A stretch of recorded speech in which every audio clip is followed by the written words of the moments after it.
Penyusunan laporan kegiatan humas dan keprotokolan. 1. Pengertian laporan.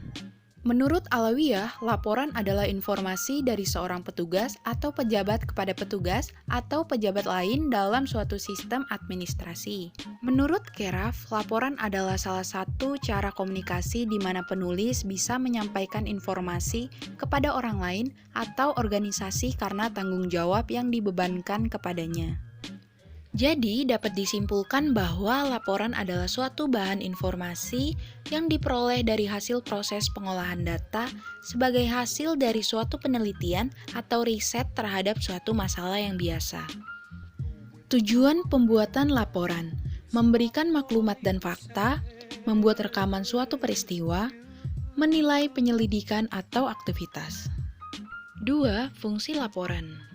Sebagai pertanggungjawaban dari pihak yang satu kepada yang lain untuk mengadakan perencanaan, pengendalian, penilaian, dan pengambilan keputusan untuk memperluas ide dan tukar-menukar pengalaman.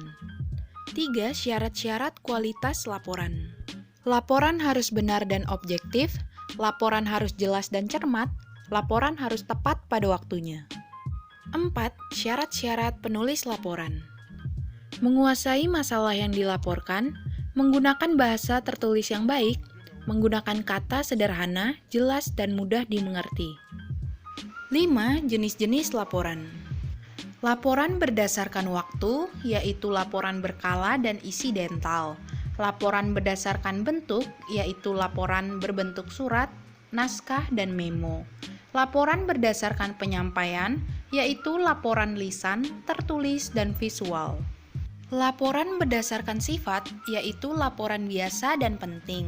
Laporan berdasarkan isinya, yaitu laporan informatif, rekomendasi, analisa, dan kelayakan. Dan terakhir, laporan pertanggungjawaban. 6. Laporan kegiatan humas. Adapun langkah-langkah membuat laporan: 1. Menentukan perihal atau subjek. 2. Mengumpulkan data.